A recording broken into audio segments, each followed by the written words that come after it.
TV Cafib, na verdade, é um projeto de vídeos, de documentação, tanto da história, né, quanto da raça. A história do clube e a história da raça fila brasileira. Para isso, o importante é que aconteça, esse primeiro momento, um encontro entre criadores, juízes, pessoas que participam do Cafib, do aprimoramento do fila brasileiro. Só que esse aprimoramento ele tem uma história de 37 anos, talvez até um pouco mais. E para isso, esse encontro ele vai produzir os primeiros episódios ou blocos de depoimentos e entrevistas com pessoas ligadas a esse trabalho. Eu até estava pensando e conversando com um amigo há pouco tempo atrás, quando despretensiosamente, num congresso indígena sul-americano que aconteceu no Peru, nos estertores, né, do século passado, um dos índios foi perguntado o porquê que ele estava ali, discutindo a questão indígena nas Américas. E ele deu uma resposta que se transformou numa definição de história.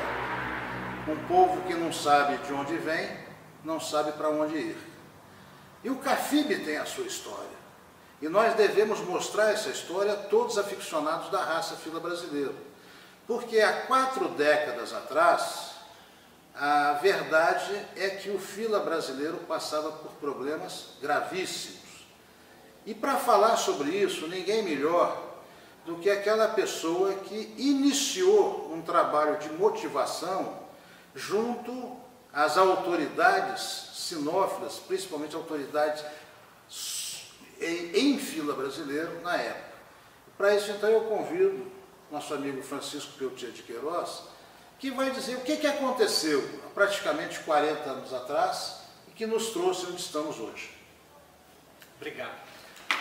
Bem, há exatamente 40 e poucos anos atrás, eu, por puro acaso, conheci o fila brasileiro, me apaixonei pela raça e nesse mesmo dia, que foi janeiro de 1974, eu comprei uma fêmea. Essa fêmea, por puro acaso, era de ótima linhagem e eu me empolguei com a raça. Eu tinha um sítio, precisava de cão de guarda e logo depois eu comprei mais 2 filhotinhos. Só que eles eram mestiços. Apesar de terem pedigrees do então Brasil Kennel Club, chancelado pela FCI, eles tinham ao redor de 25% de sangue de mastim napolitano. Obviamente eu não sabia disso. Quando foi o final de 75, início de 76, perdão, final de 74, início de 75, começou a se falar na mestiçagem como uma coisa, infelizmente, sistêmica. Um grupo de pessoas estavam realmente mestiçando o fila brasileiro com 2 machos da raça mastiff inglês. Infelizmente, isso era feito sem controle, sem um objetivo previamente definido, até então desautorizado, mas qualquer pessoa pode misturar qualquer raça canina. O que não pode fazer, e eles fizeram, foi justamente falsificar o pedigree. A falsificação do pedigree, por si só, elimina qualquer possibilidade de trabalho, estudo, de melhoria, como eles diziam, né? O João Batista Gomes, do Canil 7 Barras, que foi o primeiro presidente do Clube Paulista do Fila, ele dizia que quero melhorar a traseira do Fila. Mas não se faz dessa forma, né? E outras pessoas, como o próprio Américo está aqui, podem comentar isso melhor do que eu. Como eu nunca compactuei, na minha cabeça nunca entrou essa mestiçagem sem controle, você pode, obviamente, melhorar e tal, mas não dessa maneira. Eu comecei a ir ao Brasil Kennel Club, na época era o Lucena, era o presidente Henrique Pereira de Lucena. Mas como o meu desconhecimento era muito grande, até porque nem eu nem minha família jamais criamos nada, nem passarinho.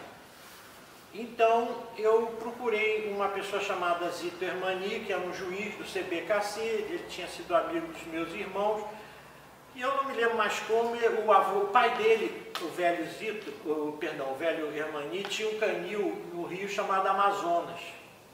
Eu fui tomar um chopp com ele e ele me falou, olha Chico, eu estou muito afastado, não estou acompanhando, não sei nada da mensagem, acho isso um absurdo, mas eu sugiro que você converse com o tal de Paulo Santos Cruz, que tem lá em Santos, que ele inclusive escreveu alguns artigos para um livro que meu pai publicou. Isso foi num sábado. Na segunda-feira eu dei sorte, num sebo, eu consegui comprar o livro do velho Hermani e avidamente li os 5 artigos, ou 6, do Dr. Paulo. E na mesma hora eu senti que eu estava lendo alguma coisa extremamente pertinente à raça fila e de alguém que conhecia muito o fila. Eu nem sei, Américo, se naquela época eu sabia que o Dr. Paulo era o pai do fila. Realmente eu não me lembro, que já fazem 40 anos. O fato é que a empresa que eu trabalhava tinha uma representação em Santos, e eu mexia muito com exportação, usava o Porto de Santos, então para mim, em minutos, o Dr. Paulo era um advogado conhecido, e eu, poucos dias depois, eu me encontrei, telefonei para o Dr. Paulo. O Dr. Paulo, no primeiro telefonema, ele foi meio desanimador, porque ele disse, olha, eu estou afastado, não sei nada de mensagem, acho a política sinófila pavorosa, odeio esse clima de KCP, aqui no Clube Paulista e BKC, etc, etc. Mas isso foi bom, porque eu me preparei para a reunião. Porque o pouco que eu tinha lido e conversado com ele, eu senti que aquele cara podia ser uma luz para mim, uma âncora. Então, eu telefonei para ele no começo de 76, e fui na casa dele fevereiro ou março de 76. Aí o que eu fiz? Eu levei fotos de mestiços.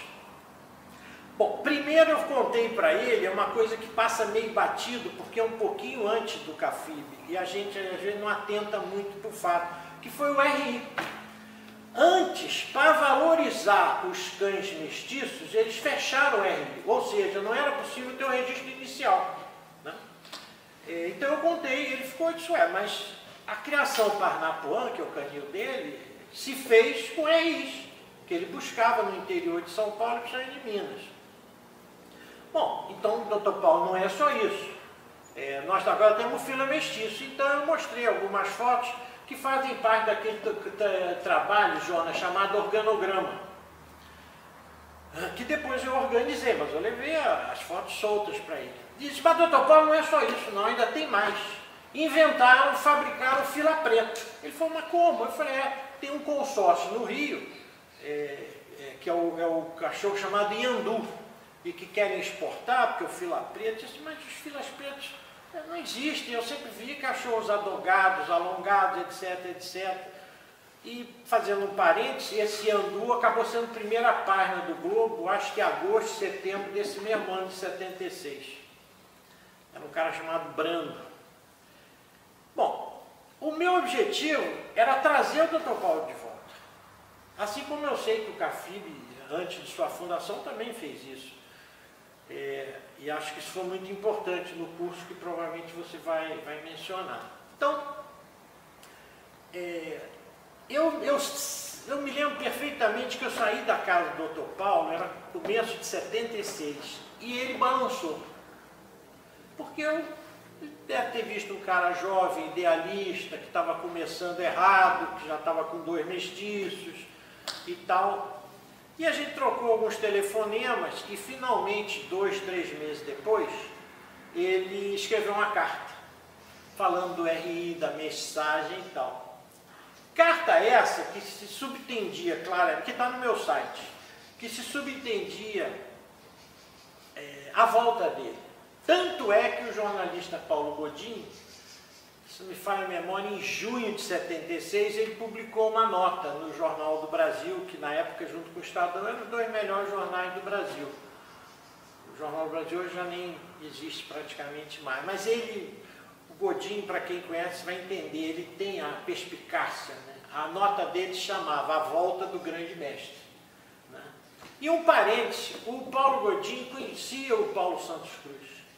de escritos antigos que eu nem peguei, porque o Paulo Godinho, que hoje deve estar com 75 anos, ele se iniciou com o cachorro com 8 anos e pouco. Então, o Paulo Santos Cruz, sem saber, tinha sido um grande líder e uma grande luz para o Paulo Godinho. E aí eu vou parar essa primeira parte, né, porque eu acho que o Américo pode complementar agora a parte mais do CAFIB propriamente dita, né?